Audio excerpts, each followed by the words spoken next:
할렐루야. 오늘 오신 그 주님의 이름을 환영합니다. 축복합니다. 전우자로 인사하겠습니다. 함께 예배함이 큰 기쁨입니다.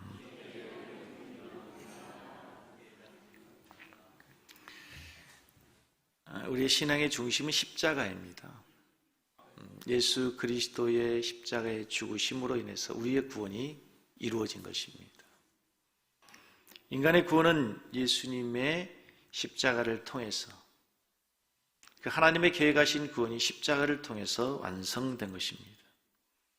그래서 예수님께서 십자가를 지시기 위해서 이제 예루살렘 성에 입성하십니다. 그 예루살렘 성에 입성하실 때 당시에 그 로마의 개선 장군들이 전쟁에 나가 승리하고 돌아오면 환호하면서 종려나무 가지를 흔들었습니다.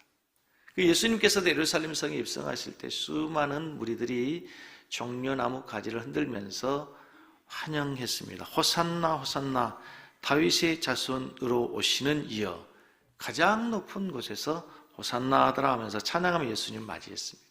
그 종려나무 가지를 흔들면서 예수님을 맞이했다, 예루살렘 입성하신 것을 기념했다 해서 예수님이 예루살렘 입성하는 그 날을 종려주일이라고 합니다. 그 오늘이 종려주일, 그 오늘부터 한 주간을 우리는 무슨 주간? 고난주간이라고 합니다. 어느 분이 저에게 전화해서 물어요. 목사님, 고난주간이 뭐고 종려주일이 뭡니까? 그러니까 고난주간에 시작되는 그 주일을 종려주일이라고, 그 종려주일로부터 한 주간을 고난주간, 그리고 고난주간이 끝나는 다음 주일을 우리는 무슨 주일로? 부활주일로 지키게 되는 것입니다. 오랜 전통 속에서 경건한 그리스도인들은, 그리고 교회들은 이 고난주간을 기점으로 40일, 20일 또는 일주일을 보다 더 경건하게 살기 위해서 애쓰고 노력했습니다. 어떤 목사님이 저하고 대화하다가, 김 목사님, 1년 52주가 고난주간이고 1년 52주가 성탄절처럼 살아야지 고난주간이 따로 있습니까? 제가 그랬습니다. 목사님, 1년 52주 365일 동안 늘 결혼 기념일처럼 결혼하는 것처럼 날마다 행복하게 살지만 특별히 결혼 기념일을 기억하면서 그날을 돌아보며 다시 새로운 의미로 이제 결혼을 생각하는 것처럼 우리가 매주 고난주간이고 성탄절이지만 또 한 주간을 특별히 그리스도의 고난에 대해서 더 깊이 묵상하는 게 뭐가 잘못입니까? 네. 그런 의미에서 여러분, 한 주간 우리 성도들이 더욱더 경건하게 그리고 그리스도의 고난을 묵상하며 살아가는 한 주간 되기를 바랍니다. 그래서 우리는 한 주간 동안 특별 새벽 기도회로 모입니다. 사실은 40일 동안 한 교회도 많고 20일 한 해도 많은데 우리는 아무튼 모든 성도들이 합심해서 그냥 짧게 굵게 모든 성도들이 한 마음으로 함께 기도하는 시간이 되기를 원합니다. 들어오시면서 받으셨죠? 안 받으셨어요, 주보에?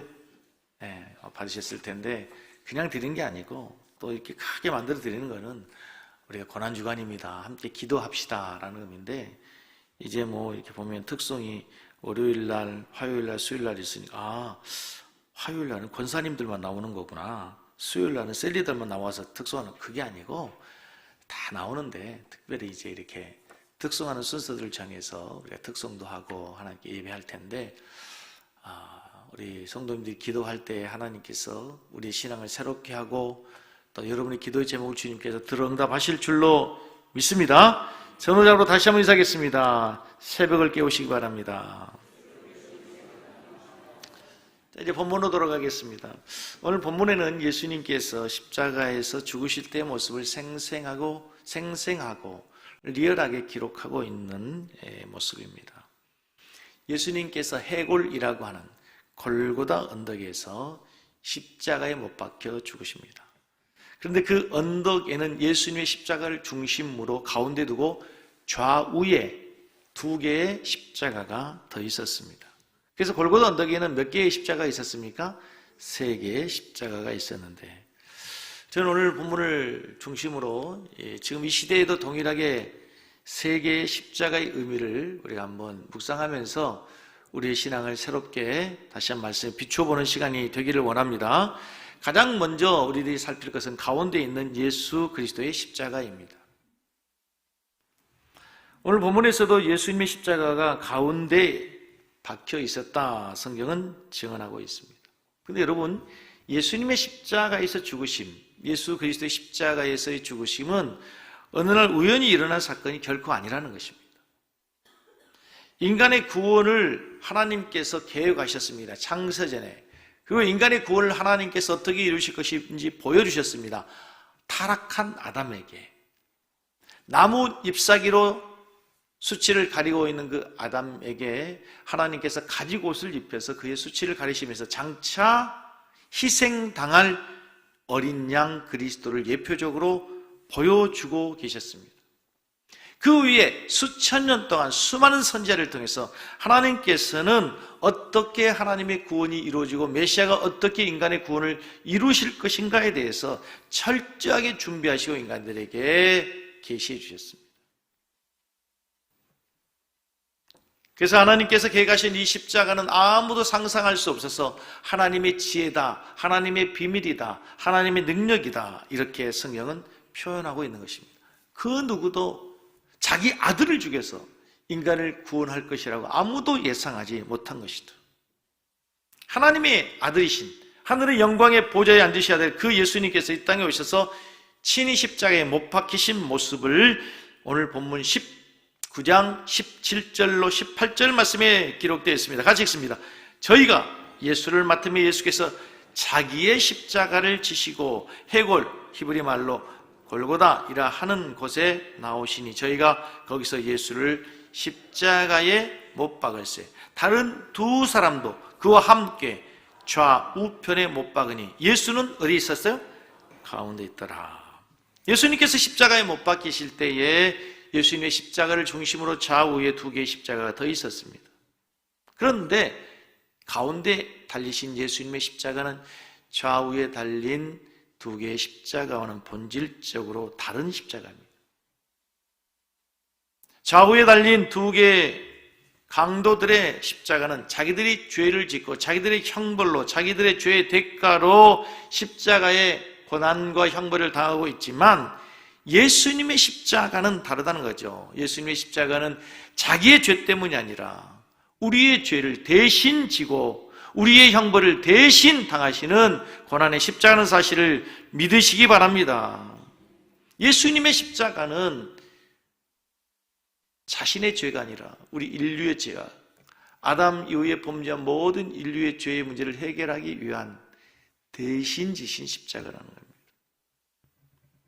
하나님의 아들이신 그분 외에는 우리의 죄를 담당할 수 있는 분이 아무도 없었습니다. 예수님께서 십자가에서 죽으시기 전 수백 년 전부터 선지자를 통해서 하나님은 인간의 구원이 어떻게 이루어질 것인지, 메시아가 어떻게 올 것인지, 어떻게 우리를 위해 죽으실 것인지 철저하게 세세하게 예언해 주셨습니다.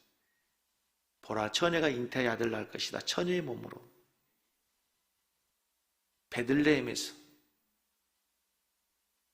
아기의 모습으로 태어나시고 마지막엔 그분이 고난당하시고 인간들에게 멸시와 천대를 당하다가 십자가에 죽으실 것이라고 예언했습니다. 특별히 이사야서 53장 고난당한 메시아의 종에 대한 예언 말씀에서 이사야서 53장 6절 말씀을 다 같이 읽겠습니다. 우리는 다 양 같아서 그릇 행하여 각기 제 길로 갔거늘 여호와께서는 우리 무리의 죄악을 그에게 담당시키셨도다. 여기 아주 중요한 단어가 우리는 다 양 같아서 그릇 행하여 각기 제 길로 갔거늘 여호와께서 우리 무리의 죄악을 그에게 어떻게 담당시켰다. 우리의 죄악을 예수님에게 담당시켰다. 근데 다른 성경 원어를 보면은 우리는 다 양 같아서 그릇 행하여 되어 있던 이 본문 구절을 다른 어떤 성경 번역본에서 이렇게 해서 우리는 짐승 같아서,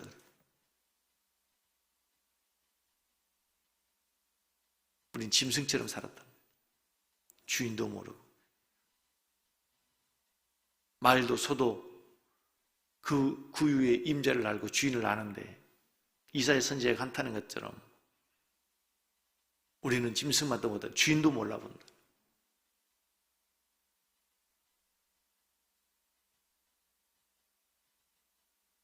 오늘날 살아가는 인간들의 모습을 보면 참으로 실로 그렇지 않습니까?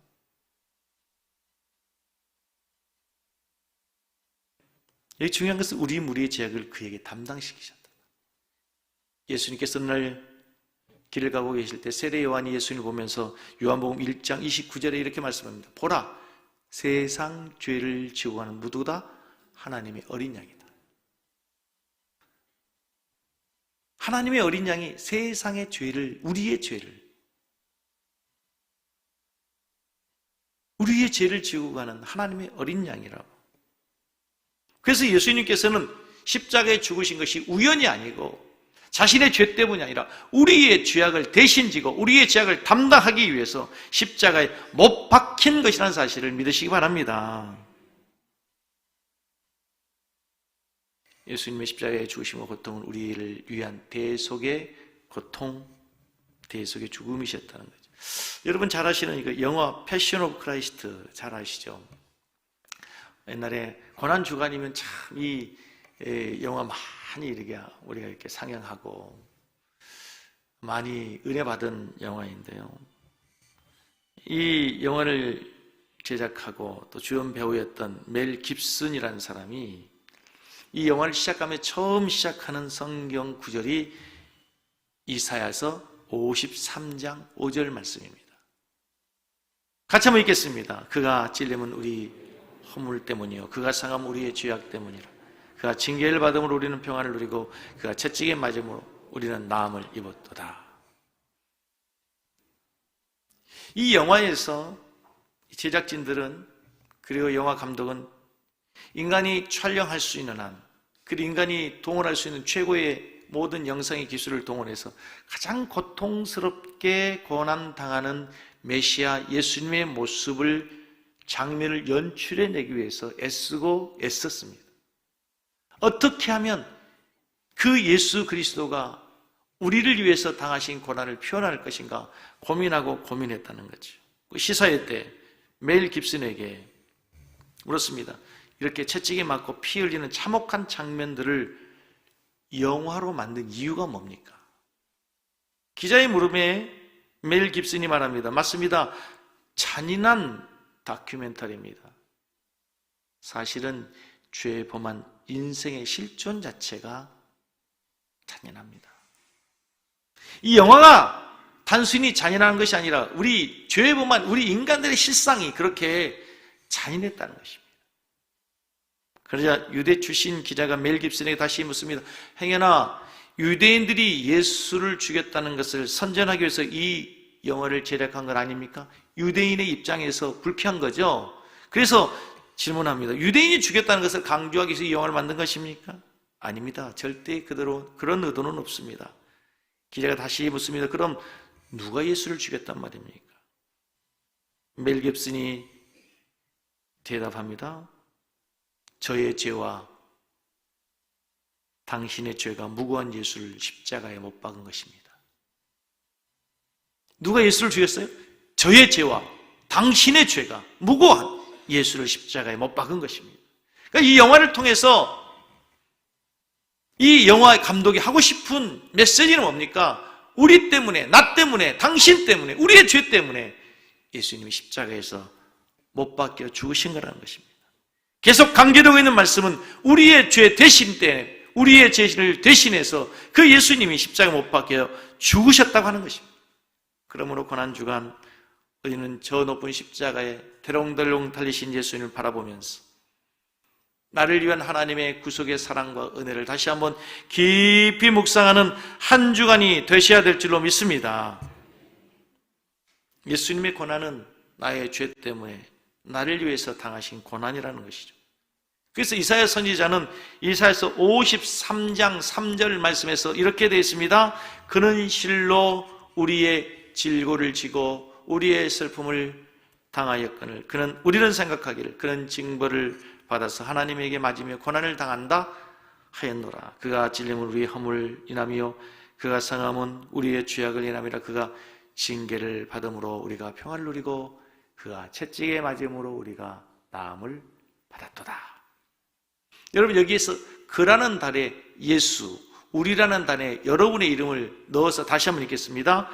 예수님이 실로 종수의 질고를 지고 종수의 슬픔을 당하였거늘 종수는 생각하기를 예수님은 징벌을 받아서 하나님에게 맞으며 고난을 당한다 하였노라.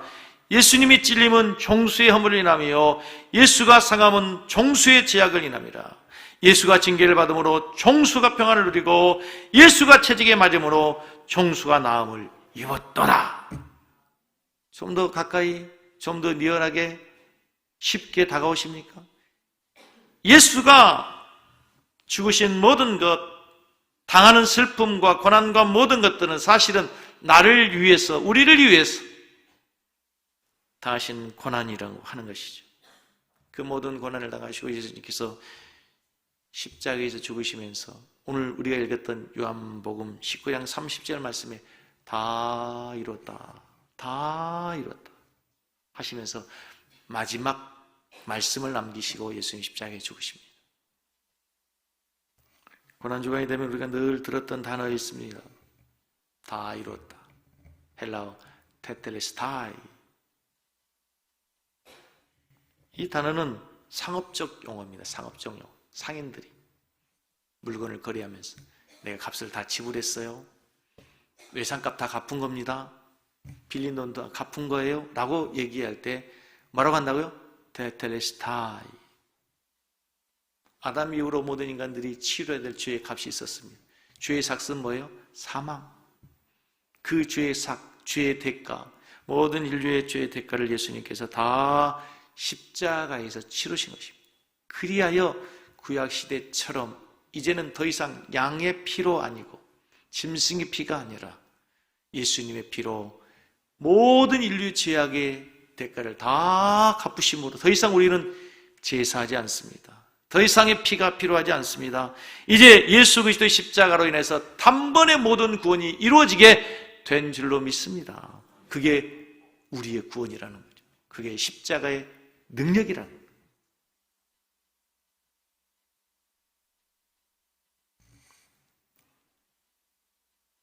두 번째, 예수님의 십자가의 왼편에 강도가 달린 십자가가 있었습니다. 예수님의 십자가 왼편에 달린 그 십자가는 멸망을 자초한 십자가였습니다.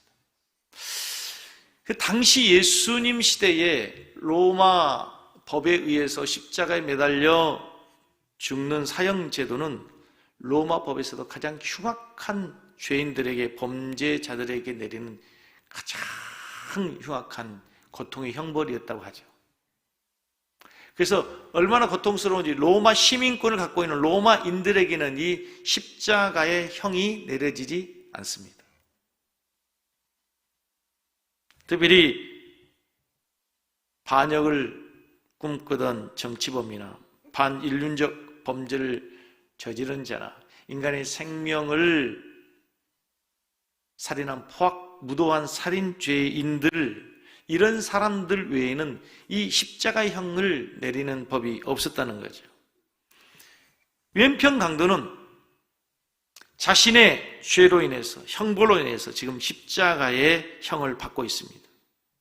그리고 그 옆에는 우리 인간의 죄를 대신해서 우리의 죄 때문에 달리신 예수님의 십자가가 있습니다. 사실은 예수님께서는 그 흉악한 살인범까지도 구원하기 위해서 지금 예수님은 십자가에 달리셔서 피를 흘리시고 물을 쏟으시고 수치와 멸시 천대를 받고 계시는 거예요. 그런데 왼편에 있는 강도는 바로 곁에 계신 주님을 보지 못합니다. 주님을 믿지 못합니다. 그리하여 구경꾼들, 포악한 무리들과 함께 사복음서에 보면 예수님을 조롱합니다. 마태복음 27장 4절 말씀, 40절 말씀 보겠습니다. 가로되 성전을 헐고 사흘에 짓는 자여, 내가 만일 하나님의 아들이거든 자기를 구원하고 십자가에서 내려오라. 42절 말씀 보겠습니다. 저가 남은 구원하였을 때 자기는 구원할 수 없도다. 저가 이스라엘의 왕이로다. 지금 십자가에서 내려올지어다. 그러면 우리가 믿겠노라. 저는 이 본문을 읽을 때요, 늘 막 이런 생각이 드는 거예요. 제 성격 같으면 십자가에서 죽고 구원하는 것은 구원하는 것이고, 일단은 조롱하는 저 무리들에게, 그래 내가 너희들에게 본때를 보여줌 하고 잠깐 내려와서 그냥 쫙 벼락을 내리든지 불을 내리든지 하면 하고 쓸어버리고 다시 올라가서. 그런데 예수님께서는 그 멸시 천대 조롱을 받으시면서도 끝까지 그 십자가를 지고 계십니다. 마태복음 27장 43절에 제가 하나님을 신뢰하니 하나님이 저를 기뻐하시며 이제 구원하실지라 제 말이 나는 하나님의 아들이라 하였도다.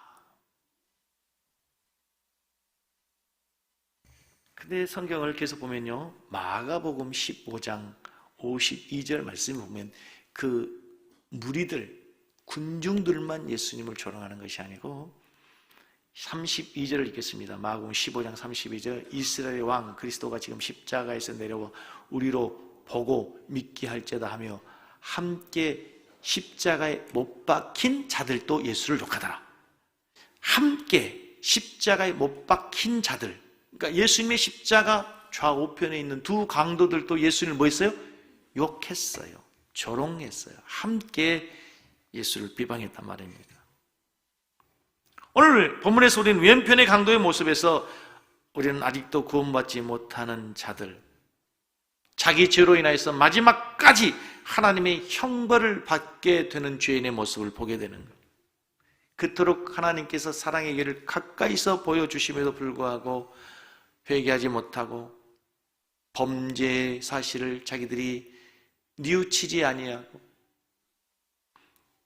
죽은 후에 영원한 지옥의 세계를 전혀 의식하지 못하는 완악함과 무지한 죄인들의 모습, 그들이 지고 가야 될 십자가를 보게 되는 거예요. 다시 말씀드리면 자기의 죄를 짓고 자기의 죄 때문에 죽어가는 죄인의 모습을 보여주는 것이 좌편의 십자가의 모습이라는 것입니다.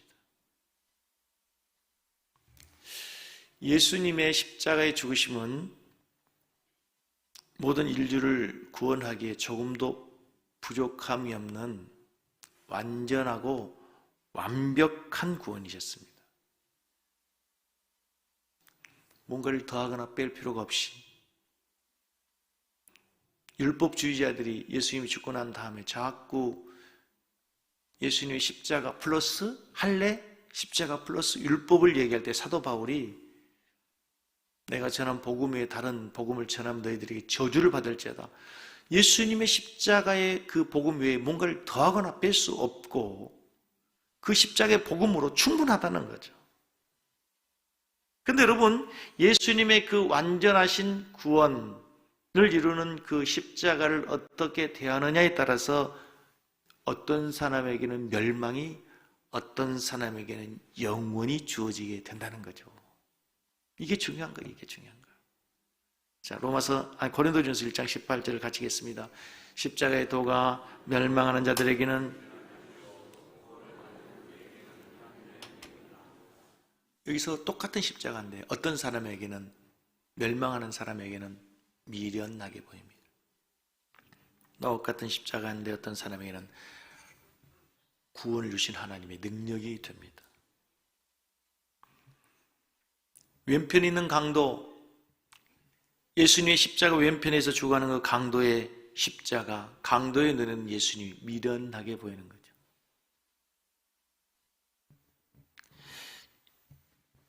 여기서 멸망하는 자들에게는, 십자가의 도가 멸망하는 자들에게는 이란 단어, 헬라어로 아폴루메 노이스라고 하는 단어인데 이 뜻은 멸망하고 있는 자들이라는 뜻이에요. 참 성경이요, 얼마나 무서운지 모릅니다. 그 과거의 사건으로 끝나지 않고 미련한 자들로 끝나지 않고 지금도 멸망하고 있는 자들, 지금도 십자가를 부인하고 부정하고 십자가를 믿지 못하는 그런 사람들은 지금도 멸망하고 있는 자들이라는 거예요. 그들에게는 십자가가 뭘로 보여요? 미련하게 보이는 거예요. 전능하신 하나님이 십자가 없이도 얼마든 인류를 구원할 수 있을 텐데 굳이 수치와 저주와 멸망의 상징인 십자가를 질 필요가 있느냐? 미련하게 보이는 거죠. 하나님이 왜 죽어? 하나님이 왜 고난을 당하셔? 이런 사람들은 인간의 지혜를 가지고 하나님의 구원을 보기 때문에 이해할 수가 없는 거죠. 요즘 인터넷 기사를 보면 얼마나 댓글들이 섬뜩하고 무서운지 모릅니다. 특별히 교회에 대해서, 기독교에 대해서 의도적으로 최대한 강한 언어, 모욕적인 언어를 가지고 공격을 합니다. 특히나 이들이 기독교에 대하는 그 모습들을 보면은 정말 스스로 멸망해 가는 자들이라는 것을 우리들이 보게 되면서 너무나 안타까운데, 한 가지 안타까운 사실은요, 어떤 통계에 보니까 그렇게 독서를 퍼붓고 기독교를 공격하는 사람 중에 대다수의 많은 사람들이 과거에 교회를 다녔던 사람들, 또는 기독교에 실망했던 사람들, 소위 시험에 들었던 사람들이라는 거죠. 얼마나 안타까운 이야기입니까? 얼마나 무서운 이야기입니까? 교회를 다녔습니다. 신앙생활을 했습니다. 그런데 종교생활한 거죠.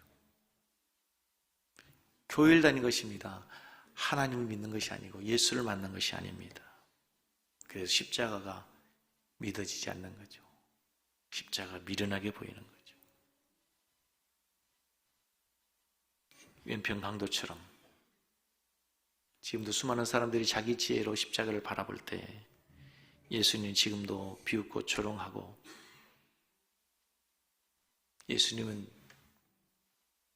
실패한 구원자로 보일 수밖에 없게 되는 것입니다.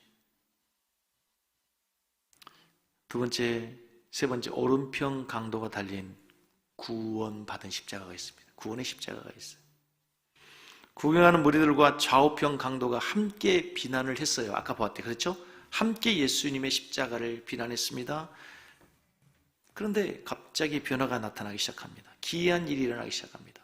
예수님이 십자가에 죽어오시면서 나타난 첫 번째 기적이 바로 여기서 나타납니다. 그렇게 욕하며 조롱하던 우편 강도의 마음속에 하나님의 은혜가 임합니다. 하나님의 역사가 임합니다. 그의 마음이 변화되기 시작합니다. 그 마음속에서 갑자기 예수님을 욕하다가 예수님이 하나님의 아들이라는 사실을 깨닫게 되는 거죠. 그리하여 함께 욕하던 좌편의 강도를 꾸짖습니다. 누가복음 23장 40절로 41절을 같이 보겠습니다. 하나는 그 사람을 꾸짖어 가로되 내가 동일한 정죄를 받고도 하나님을 두려워 아니하느냐? 우리는 우리의 행한 일에 상당한 보응을 받는 것이니 이에 당연하거니와 이 사람의 행한 것은 옳지 않은 것이 없느니라. 42절 가로되 예수여 당신의 나라에 임하실 때 나를 생각해 주십시오. 그 말을 듣고 예수님이 43절에 말씀하십니다. 예수께서 이르시되 내가 진실로 진실로 내게 이르노니 오늘 내가 나와 함께 어디에? 낙원에 이르리라. 놀라운 사건이 일어납니다. 놀라운 변화가 일어납니다. 똑같은 강도입니다. 좌우편에 달려서 함께 예수를 욕하던 자였습니다. 그런데 그의 마음에 어떤 계기로 인해서 갑자기 그분이 하나님의 아들인 걸 깨닫게 됩니다. 그리하여 욕하던 그를 향해 우리는 우리의 죄에 대하여서 상당한 보응을 받는 것이 당연하지만 이 사람의 행한 것을 옳지 않은 것이 없도다. 내가 어찌하여 하나님을 두려워하지 않느냐? 하면서 예수여 당신의 나라가 임하실 때 나를 불쌍히 여겨 주십시오. 나를 기억해 주십시오. 자기의 죄를 고백하고 예수가 하나님의 아들인 것을 고백하고 하나님의 나라에 갈 수 있도록 하나님의 은혜를 구하게 된다는 거예요. 이게 무엇으로 가능합니까? 이게 바로 성령의 역사로 가능하다고 합니다. 여러분 예수가 믿어지십니까? 십자가가 믿어지십니까? 은혜입니다. 은혜로다, 은혜로다. 이게 은혜인 거예요. 믿어진다는 게 은혜입니다. 여러분 예수는 내가 믿는 게 아닙니다. 믿어지는 겁니다. 십자가는 내가 믿는 게 아닙니다. 믿어져야 되는 것입니다. 여의도 순복음교회 이용훈 목사님의 간증입니다. 원래 기독교 집안에서 태어나서 매일같이 가정을 예배를 드렸습니다. 매일 가정 예배를 드리면서 성경에 있는 내용 모르는 게 어디 있겠습니까? 1년 365일 밥을 안 먹어도 매일 예배를 드렸으니까 성경의 내용을 너무너무 잘한 겁니다. 십자가에 대해서 특별히 밤낮 설교를 들었습니다. 아버지의 설교를 들었습니다. 성경을 통해 십자가의 사건을 너무너무 잘 알고 있었습니다. 그런데 지식적으로 이론적으로 한 겁니다. 십자가에 대해서 감격해보거나 십자가에 대해서 은혜를 경험한 적이 한 번도 없습니다. 그런데 1966년 2월 성령을 체험합니다. 갑자기 자신의 마음속에 불같은 하나님의 은혜가 성령이 임하고 나서 갑자기 십자가가 다르게 보여지는 겁니다. 십자가를 볼 때마다 눈물이 나고, 십자가를 부르기만 해도 자기 눈에서 그렇게 눈물이 나기 시작합니다. 그전에는 그렇게 십자가를 얘기해도 한 번도 감동해보거나 눈물 흘린 적이 없는데, 예수님이 십자가에 못 박혔다는 사실을 생각하기만 하면 자기 눈에 그렇게 눈물이 많은 줄 처음 알게 됩니다. 울고 또 울었다고 고백합니다. 기도하기만 하면 십자가가 떠오르고, 나 같은 죄를 위해서 예수님 십자가를 죽으셨다는 사실이 너무 감사하고 감격해서 이제 그분이 주의 종의 길을 가기로 작정하고 헌신하기 시작합니다. 사랑하는 성도 여러분, 우리 성도들에게 이 십자가가 믿어지기 바랍니다. 이론이 아니라, 지식이 아니라, 이 십자가의 은혜가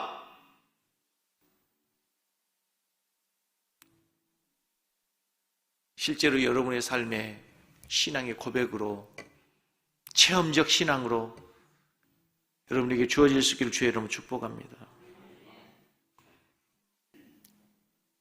이 설교를 준비하면서 우리 주일학교 유치부, 유초등부, 중고등부 우리 청년들, 우리 아이들에게 이 십자가의 은혜가 깨달아지기를 간절히 기도했습니다. 어제 우리 중고등부 전사를 제 목양실을 불렀습니다. 안타깝게 간절하게 이야기하며 부탁했습니다. 우리 아이들에게 복음을 경험하게 해주라. 아이들이 어렵게 교회 와서 교제도 중요하고 떡볶이 먹는 것도 중요하지만 그것이 필요한 게 아니라 우리 아이들은 복음이 필요하다. 복음이 어떻게 해서든지 예수님의 십자가의 복음을 경험하도록 해야 된다. 그래서 우리 아이들에게 가급적 좀 마음의 문을 열 수 있도록 일찍부터 찬양을 해라 했더니 엄마들이 데리고 온 애들이 늦게 왔어요. 자, 여러분 우리 주보를 한번 보시기 바랍니다. 주보를 보시기 바랍니다. 자, 예배 순서 1부가 몇 시에 시작합니까? 예배 시간 맨 앞에 보십시오. 1부 예배, 내가 예배 시간 다시 광고를 드릴게요. 1부가 몇 시에 시작이죠? 2부는 늦지 말고 오시기 바랍니다. 11시 아닙니다. 아예 교회 안내에다 여기 목사님 여기 예배 안내 거기에도 11시로 되어 있는데 10시 45분 바꿨어요. 우리 교회 예배는 10시 45분입니다. 특별히 우리 중고등부 주일학교 아이들이 있는 우리 부모님들은 얘들 일찍 오게 해야 됩니다. 생각해 보십시오, 여러분. 우리 아이들이 일주일 동안 내내 가장 많이 노출되어 있는 게 어디입니까? 핸드폰 귀신입니다. 핸드폰 귀신. 저는 핸드폰 귀신이라고 얘기합니다. 핸드폰. SNS, 컴퓨터, 게임. 지금 내내 그거 보고 있습니다. 그들의 생각과 그들의 사상, 그들의 영혼을 SNS, 핸드폰이 지배하고 있습니다. 주일날 교회 옵니다. 11시에 옵니다. 근데 애들이 와서 찬양하고 기도하는데 정신은 딴 데가 있습니다. 찬양을 하는 건지 기도하는 건지. 그리고 또 애들이 늦게 옵니다. 5분 늦게 오고 10분 늦게 오고. 그렇게 해가지고 말씀을 듣는데 무슨 말씀이 들어가겠습니까? 예배 시간에도 숨어서 컴퓨터 하는 아이들에게, 게임하는 아이들에게 무슨 복음이 들어갈 수 있겠어요, 여러분? 그런 아이들이 결국은 어떻게 됩니까? 교회에 다니다가 청소년기 지나서 청년 되면 교회 나오지 않는 거 왜요? 어릴 때부터 엄마 뱃속에서부터 교회 다녔는데 복음을 경험하지 못했거든요. 신앙생활에는 종교생활 했거든. 아무런 변화도 없고 아무런 감동도 없고 아무런 은혜도 없는데 왜 나와야 되는 이유가 어디에 있겠어요? 어릴 때는 엄마가 이야기하니까 부모님이 말씀에 의해서 순종하지만 청년 되면 달라지지 않습니까? 저는 우리 교회가 건물만 아름다운 교회가 아니라 정말 이 안에서 영혼이 변화된 아름다운 교회가 되기를 원합니다. 복음의 은혜를 경험하는 교회가 되기를 원합니다. 진짜 십자가의 은혜를 경험하는 교회가 되어야 될 줄로 믿습니다. 할렐루야! 여러분의 자녀들 그렇게 키워야 되지 않습니까, 여러분? 여러분 자녀들이 교회 와서 그냥 도장 찍고 가는 거, 그거 원하십니까? 그거 아니지 않습니까? 어떻게 해서든 은혜 받고 그들의 마음속에 정말 예수가 누구인지를 자기의 신앙의 고백으로, 내가 한 신앙의 고백 이상으로 진실한 신앙의 고백을 하는 신앙인으로 참된 그리스도인으로 성장하기를 원하지 않습니까? 그걸 교회에서 교육자들이 최선을 다해서 해야 되지만 우리 부모님도 아이들을 은혜 받을 수 있는 환경으로 자꾸 만들어 주셔야 됩니다. 그리고 한 가지, 제가 25년 목회하면서, 아니 30년이죠. 30년 동안 목회하면서 한 가지 분명하게 임상으로 제가 제 눈에 보여지는 현상으로 결론이 뭐냐면, 수련회를 다녀온 아이들과 수련회를 안 간 아이는 진짜 확실히 다릅니다. 여러분, 아이들이 2박 3일 동안에 수련회 가는 시간이 학원도 가야 되고 규정한 시간일 수 있는데요, 일생으로 보면요, 그거 아주 짧은 시간입니다. 근데 그 아이들이 3일 동안에 정말 하나님 은혜 안에 가서 다 내려놓고 찬양하고 기도하고 말씀 듣고 그 내용을 하나님께 더 가까이 가고 더 가까이 갈 수 있다면, 그래서 성령을 체험한다면 그 아이들은 잠시 곁길로 가지만 언젠가는 다시 주님께로 돌아올 수밖에 없습니다. 성령의 인침을 받은 아이들이. 지나고 보면 달라요.